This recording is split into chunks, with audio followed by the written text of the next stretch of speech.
Hello everyone. What time is it?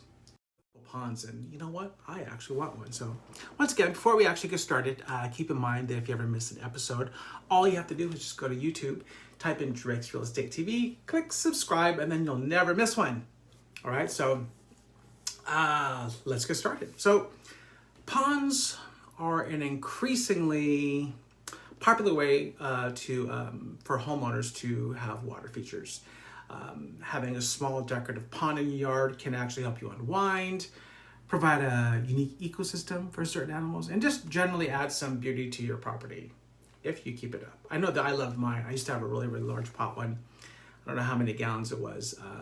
It wasn't that huge, but I would like something big. So with that said, it's important to actually realize that installing a pond is a bigger task than just digging a hole and adding some water. Okay, so before diving into a pond project, it's important that you stop to consider everything that's involved with installation, such as, that way some of those things you'll need for upkeep once the pond is finished. So this isn't meant to discourage you. This is just to make sure that you're aware of all the things before you get too far into your planning. Okay, make sense? Okay, so let's talk about installing your yard pond. Yard ponds can range in size from a small 550-gallon pond to one that holds thousands of gallons or more. Okay, so it's important to take the time to plan exactly how large you want your pond to be. Not all backyards are created equal.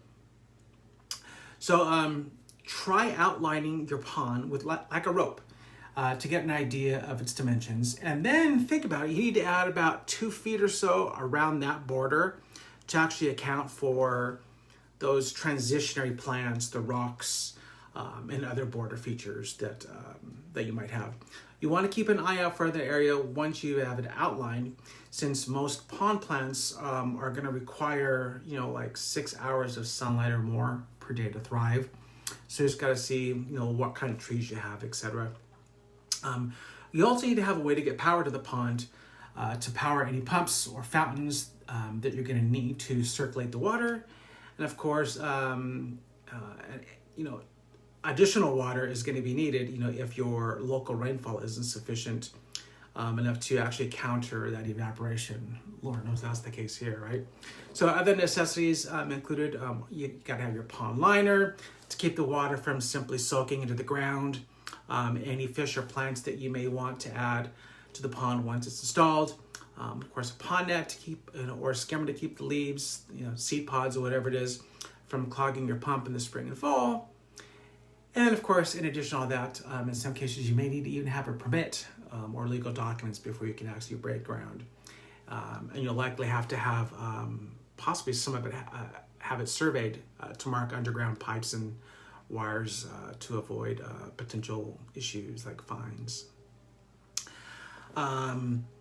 So let's talk about your yard pond upkeep. So once a pond is installed, there are some things you need to keep in mind as part of your ongoing maintenance plan. You need to check your pond every week at least for leaves, debris, and other things that might gunk up the works and potentially harm your fish or plants. Though this can be negated with the pond net during the fall or when a lot of debris actually falls in it. Checking the water level is also really important, especially during the summer. If you have cold winters, you also may need to add a heater or an air bubbler to keep everything from freezing as well. So in most cases, you only need to spend really 30 minutes a week checking on these things. But that can also vary greatly depending on where you live. So another thing you'll want to consider is insects. So while dragonflies and similar insects are often welcome sites around the ponds, water features like this can also be a breeding ground for mosquitoes. So, especially if it's still and you don't have, you have to be careful. Make sure that the water is sufficiently circulated, or just adding products that are designed to actually prevent mosquitoes' growth without harming the fish or other animals.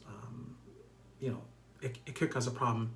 So there are some treatments that may have been repeated multiple times per year to keep everybody healthy.